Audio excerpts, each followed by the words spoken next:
അപ്പോൾ big boss season 6 ഈ വീക്കിൽ തന്നെ ജയിൽ നോമിനേഷനിൽ വന്ന 4 പേരായിരുന്നു സിജോവും അഭിഷേകും ജിൻഡോവും ഗബ്രിയും. അപ്പോൾ അവർക്ക് ഞാൻ പറഞ്ഞത് ടാസ്ക് കൊടുക്കും. ടാസ്ക് കൊടുത്തിട്ടായിരിക്കും എന്തായാലും കയറ്റുന്നത്. 2 പേരെ കയറ്റും, 4 പേരെ കയറ്റാൻ ചാൻസ് ഇല്ല. അപ്പോൾ അതുപോലെ തന്നെ സംഭവിച്ചിരിക്കുന്നു. അവർക്ക് ടാസ്ക് കൊടുത്തിട്ടുണ്ട്. ആ ടാസ്ക് എന്താണെന്ന് വെച്ചാൽ ഒരു 2 നൂലുണ്ടോ 2 ടീമായിട്ട്.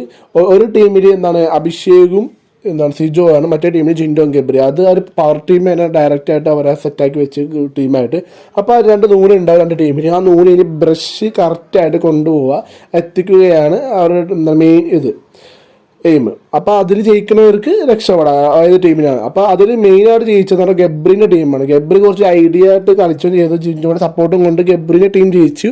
സിജോവും പിന്നെ അഭിഷേകുമാണ് മെയിൻ ജയിലിലേക്ക് പോയേക്കുന്നത്. പക്ഷേ നല്ല കാര്യം തന്നെയാണ് വെച്ചാൽ കുറച്ച് അവർ നല്ല പ്ലേയേഴ്സാണ്, പക്ഷെ കുറച്ച് വീക്കായിട്ടിരിക്കുന്നത്. ഇപ്പോൾ ജയിലിൽ പോകുമ്പോഴത്തേക്ക് കുറച്ചും കൂടി തിരിച്ചു വരുമ്പോൾ കാട്ടുതീ സിജോ പറഞ്ഞുകൊണ്ട് കാട്ടുതീയായിട്ട് വരുമെങ്കിൽ അത്ര നല്ലത്.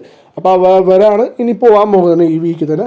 പിന്നെ അടുത്ത അപ്ഡേറ്റിനെ നിങ്ങൾ സബ്സ്ക്രൈബ് ചെയ്ത് നോക്കുക. അടുത്ത വീഡിയോ വരുന്നതാണ്.